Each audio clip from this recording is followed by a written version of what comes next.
as we consider music being from somewhere, I wanted to air one of my soapbox speeches. It's pretty short. Music doesn't do things, people do things. Now, that's the short version. It does go on a little bit longer. Music doesn't inspire us or influence or undermine. It's not an agent, but a tool that people use to accomplish their ends. This stance comes, admittedly, from my training. I'm not a historical or archival musicologist who attends to manuscripts or other artifacts of the musical past. I'm not a music theorist who's interested in the internal workings of musical compositions.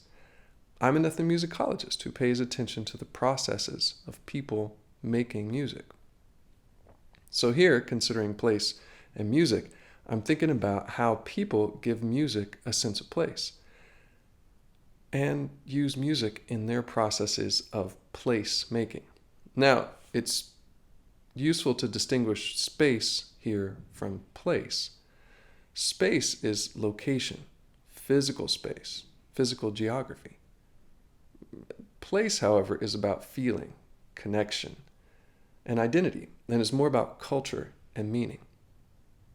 Keep these distinctions in mind as we continue. Music can be a part of spaces and spatial negotiation, but the negotiations of placemaking are not always the same.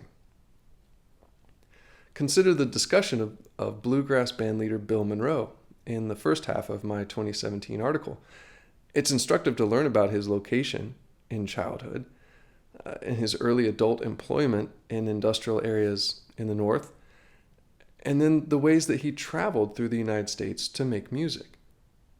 These spatial data don't always correspond with the sense of place that we take from his performances, the ways he's presented in publicity and fan discourse, and in the lyrics of his songs.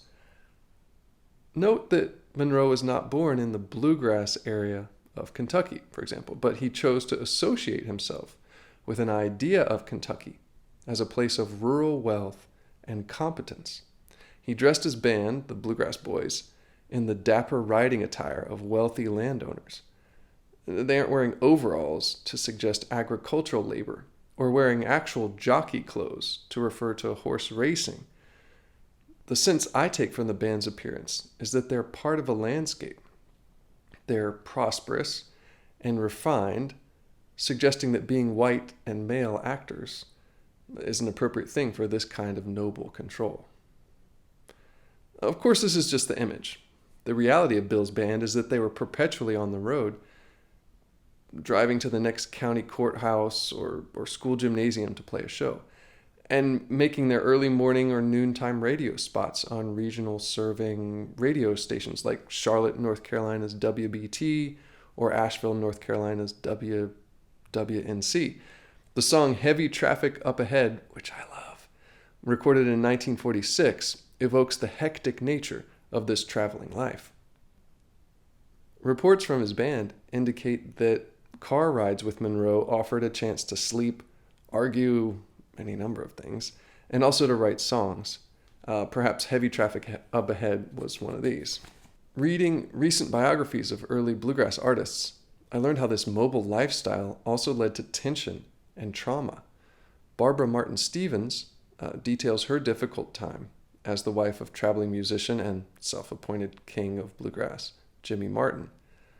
Curly Seckler tells how he had to put his children in an orphanage while out on the road as mandolinist for Flatt and Scruggs and the Foggy Mountain Boys.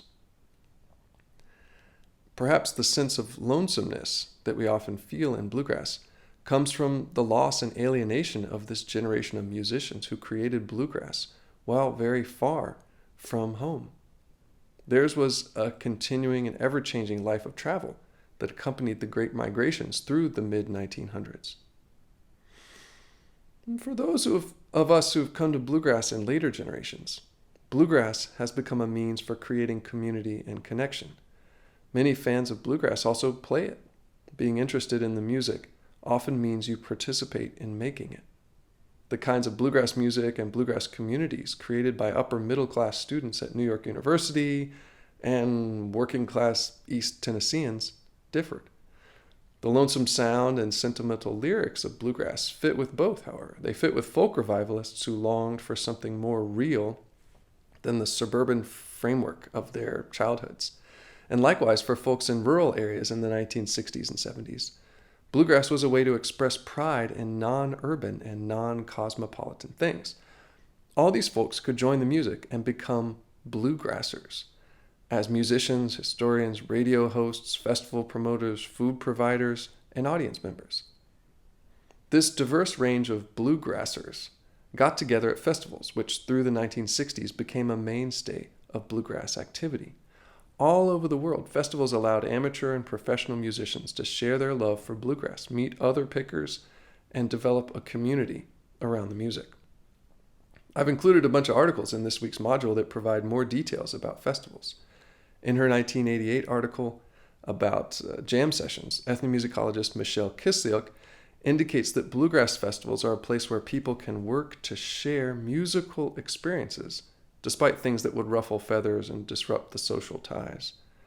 John Beale's 1993 article outlines ways that stage performances at festivals allow performing groups to negotiate relations with each other, with promoters, and with audiences.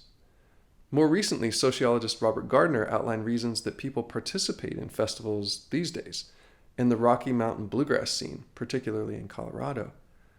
Scott Hambley has discussed how Californian bluegrassers don't feel like they can truly be bluegrassers in the ways that people from the southeastern United States can, or people from Appalachia. I've heard this kind of self-critique from my Czech bluegrass colleagues.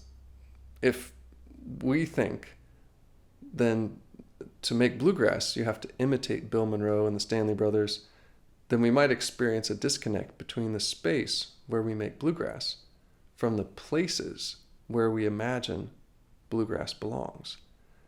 But we might, as Bill Monroe did, use string band music as a way to deal with ideas of place and to do whatever spatial work, like traveling through heavy traffic, and place-making work, like writing songs about going back to old Kentucky.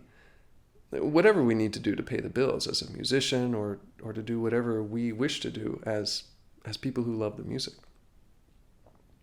Like people who founded and maintain bluegrass festivals, we might work to create places and spaces, facilities, programs, financial structures that allow attendees to gather and celebrate music and community.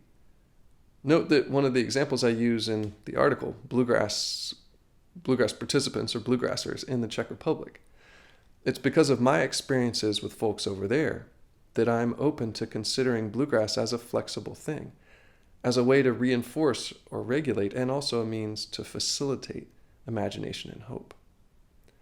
It's in this spirit of hope that I excitedly read new scholarship on the banjo, such as Ross's 2018 piece on the Haitian banza.